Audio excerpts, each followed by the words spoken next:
नमस्कार किसान भाइयों, रियल किसान चैनल में आप सभी का बहुत बहुत स्वागत है। तो किसान भाइयों, आज हम लेते हैं आपके कमेंटों का जो है जवाब। आज इसी के ऊपर वीडियो होने वाला है। तो जो भी आपने कमेंट किया आज मैं उसके उत्तर देने वाला हूं। तो सबसे पहले समय न गंवाते हुए हम आपके प्रश्न उठा लेते हैं। तो संजय एसपी, सरसों पे कब दें सर? तो आप जो है सगरका के बारे में पूछ रहे हैं। तो सगरका का अभी जो पहली सिंचाई होती है, इस पर अगर आप दे देते हो तो आपको बेस्ट रिजल्ट मिलने वाले हैं। जो तरीका आपको वीडियो में बताया गया होगा उसी तरीके से आपको ये देना है, तो आपको बेस्ट रिजल्ट मिलने वाले हैं। क्योंकि दूसरे पानी पर अगर आप छोड़ोगे तो पता नहीं मौसम कब अच्छा हो कब खराब हो।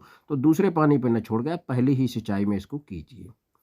अच्छा, ये एक कमेंट आया है, कांटे वाली बैंगन की वैरायटी का नाम बताओ। तो सर, कांटे वाली वैरायटियाँ बहुत सारी आती हैं। सबसे पहले आपको अपनी नज़दीकी मंडी में जाके ये पता करना है कि आपके यहाँ जो कांटे वाली वैरायटी है वो कौन सी चल रही है और किस टाइप की चल रही है। क्योंकि इस तरीके से केवल कांटे वाली से बात नहीं बनेगी, क्योंकि कांटे वाले में भी बहुत सारी वैरायटियाँ आती हैं। तो सबसे पहले आप ये एनालाइज करो कि हमारे यहाँ कौन सी वैरायटी चलती है। आइए अगर ये अगला प्रश्न लेते हैं। हेलो सर, इस घोल को कितने दिन पर स्प्रे के अंदर रखना है? घोल का कितने दिन स्प्रे का अंतर रखना है? तो सर, कोई भी स्प्रे है तो उसका 15-15 दिन का जो है अंतर आपको रखना है। इससे जल्दी आपको नहीं देना है, क्योंकि ये दोनों ही घोल अपने में बहुत बड़े असरदार हैं। तो इसलिए इसका 15 दिन के बाद आपको घोल इसको दोबारा रिपीट करना है। आइए अगला प्रश्न देखते हैं। क्या धानुका की सैंपरा को पत्ता गोभी फसल में स्प्रे कर सकते हैं? सर, मैंने जो है धान की फसल में इसको क्या धानुका की सैंपरा पत्ता गोभी में सर मैंने इसको यूज नहीं किया अभी तक। आगे मैं इसकी रिसर्च करके आपको इस पे वीडियो दूंगा कि पत्ता गोभी में ये काम करता है या नहीं करता है। क्योंकि मैंने पत्ता गोभी में अभी तक इसको यूज नहीं किया है, तो मैं इसका आपको पता नहीं बता सकता हूँ। लेकिन हमारे क्षेत्र में पत्ता गोभी होती है, तो उनसे मैं जो खरपतवार नाशी वो डालते हैं तो उनसे मैं पता करके आपको इसके ऊपर एक वीडियो अवश्य देंगे।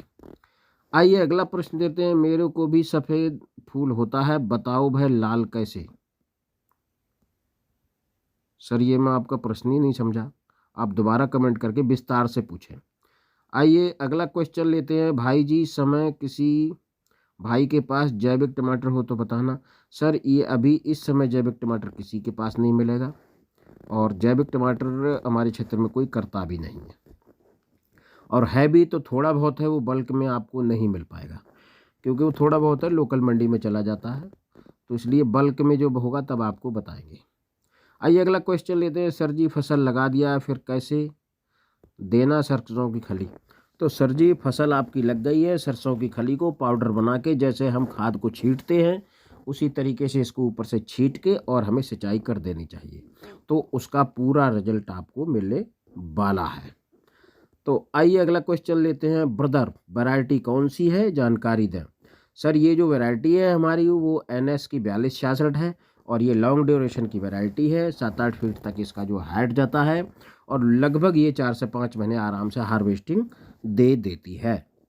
सर, 1 एकड़ में बैंगन में कितना नमक डालना चाहिए? तो सर जी, 1 एकड़ में जो बैंगन है वो लगभग 20 से 25 दिन से पहले नहीं देना चाहिए। जैसे मान लो आज आपने दे दिया है तो उसके 20-25 दिन के अंतराल पे आपको देना है।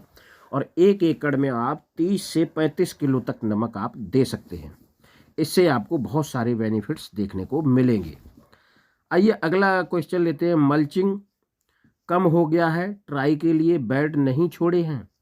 सर जी, मल्चिंग कम नहीं हो गया है। मैंने मल्चिंग एक ही रोल मंगाया था, और मुझे ये प्रैक्टिकल पूरा करना था कि जो मैं मल्चिंग पर फसल लगाऊंगा उसका क्या रिजल्ट मिलने वाला है, और जो हम खुले में लगाने वाले हैं उसका क्या रिजल्ट मिलने वाला है। तो इसीलिए कुछ बेड मैंने खुली छोड़ी हुई है।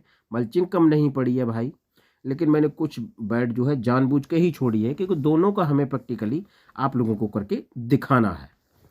आइए अगला क्वेश्चन लेते। ये फसल कब तक चलती रहेगी? तो सर, मैंने जैसे आपको बताया है कि यह फसल शुरू होने के बाद इसकी लगभग 4 से 5 महीने तक कंटिन्यू हार्वेस्टिंग होती है, क्योंकि ये लॉन्ग ड्यूरेशन वैरायटी है। आइए अगला क्वेश्चन लेते हैं। मोनू पचौरी जी, सुखेंद्र भाई साहब, अगर बैंगन की पौध 2 या सवा 2 महीने की होने के बाद उसका प्रत्यारोपण किया जाए तो क्या उसके उत्पादन पर फर्क पड़ेगा? जी, फर्क पड़ता है, क्योंकि ऐसा होता है जो पौधा है उसका ग्रोथ होने का जो समय होता है वो पूरा आप नर्सरी में ही अगर नष्ट कर दोगे तो उसके बाद जो है आपके उसमें ग्रोथ में फ़र्क पड़ता है और इस पे पैदावार पे भी फ़र्क पड़ता है। लेकिन अब आपकी हो गई तो आप लगा दीजिए, क्योंकि इतना नुकसान नहीं करिए, क्योंकि बीज में उगाई में आपका खर्चा हो गया होगा। तो लेकिन आगे से आप इस चीज़ का ध्यान रखें कि जो बैंगन की पौध गर्मियों में 25 से 30 दिन में अच्छे से तैयार हो जाती है और जो सर्दियों में लगभग 40 दिन भी ले लेती है। जैसे ही उसमें 4-5 पत्ते आएँ वो रोपाई के लिए तैयार होती है। वो अवस्था सबसे अच्छी होती है रोपाई के लिए। तो इसीलिए कभी भी रोपाई में देरी न करें तो ज़्यादा अच्छा होता है।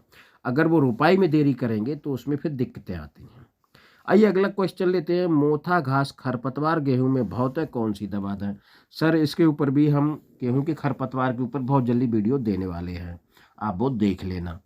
आइए अगला क्वेश्चन लेते हैं। सर जी, ठंड में मिर्ची की फसल पीली हो रही है, इसे बचाने के उपाय बताएं और वीडियो लाएं। सर जी, बहुत जल्दी मैं मिर्ची की ऊपर मैं वीडियो आपको देने वाला हूं। तो आइए, ये जो वीडियो यूज़फुल है भाई, धन्यवाद। ये नमस्कार सर, नमस्कार जी।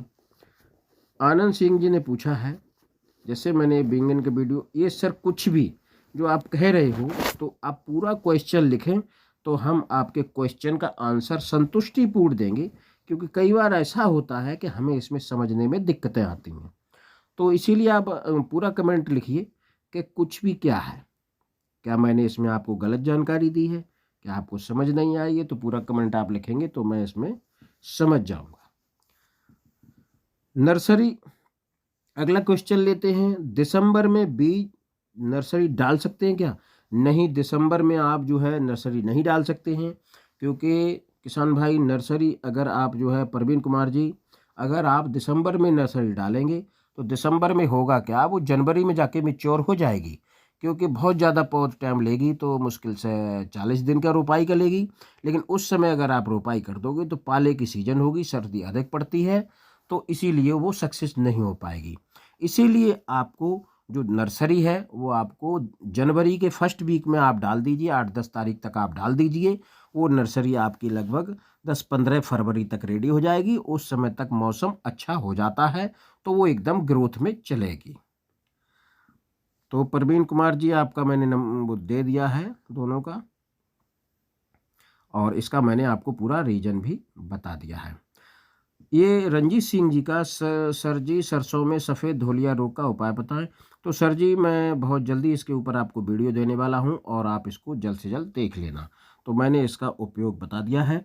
और ये धोलिया जो रोग है, इसके लिए जो मेलाथियोन आता है उसका आप जो है अभी शुरुआती अवस्था में अगर लगा, आपका पौधा छोटा है, तो उसमें 200 से 250 ग्राम आप उसका ले लो पाउडर और उसका स्प्रे दे दें।